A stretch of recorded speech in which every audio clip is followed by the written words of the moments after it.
Virginia is outstanding as a state because this state is the place where the United States of America began.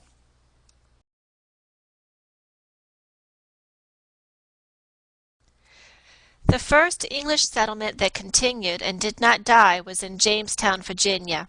It was started in the year 1607. Even though Jamestown had a difficult beginning, someone always helped the Jamestown settlers through hard times.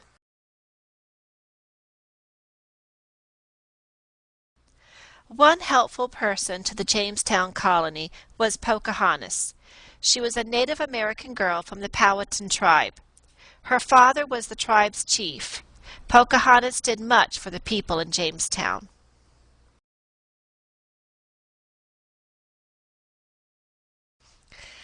Many stories have been told about the young Indian princess.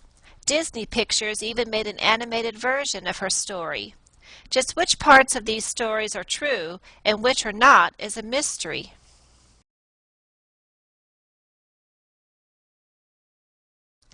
The tribes of the Powhatan Confederacy had no official written language. The only written account of the life of Pocahontas comes from English books and letters. It is believed by some historians that some of these accounts of times might have been slightly exaggerated.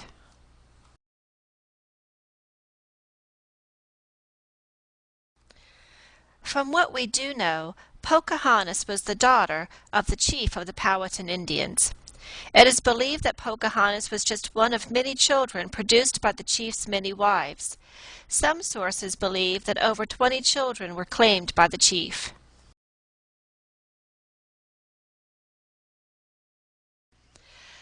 When the first explorers reached the shores of what is now Virginia in 1605, Pocahontas was just 8 or 9 years old. It is believed that Pocahontas loved watching the oddly dressed visitors from England. She was very friendly towards the exploration party. Her father was more conservative. He did not trust these men who did not look the same as the Native Americans.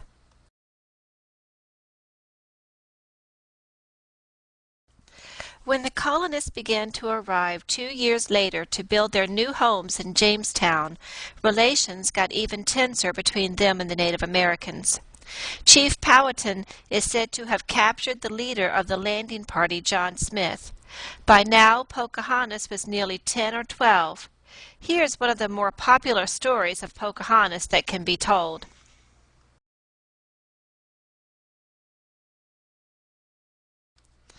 According to John Smith's own words, he was captured by the Powhatan. He was laid across a rock. He was about to be executed by members of the tribe holding clubs. At the moment he thought his life was over, the young Pocahontas threw herself across his body. She was ready to take the death blows for him.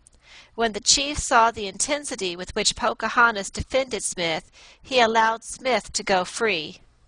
Some historians believe that this story may have been enhanced by Smith. The story didn't become public knowledge until many years after it supposedly happened.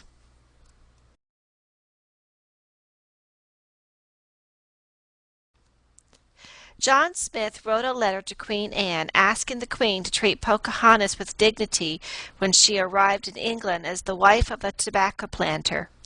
This story of loyalty was in the letter.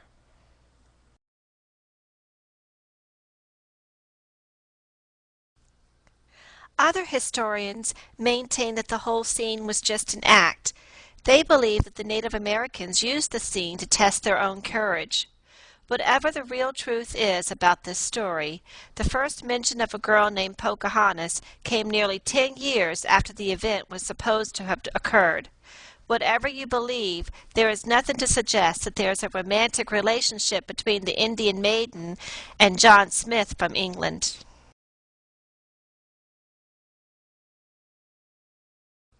Even though they mistrusted the English settlers, the Native Americans did help by providing food.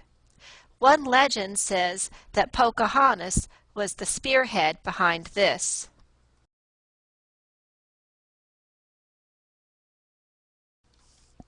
When Pocahontas was 18, she was captured by the Virginia settlers and held hostage in 1613. She had a lot of freedom while she was with the Virginians. She used her time to learn more of the English language.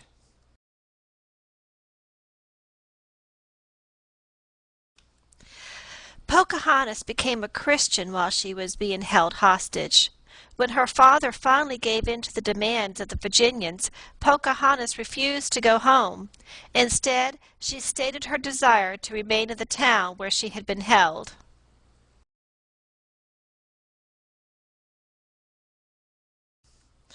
Pocahontas eventually married a man named John Rolfe and returned to England to live with him. She died in 1617. She was just 22 years of age.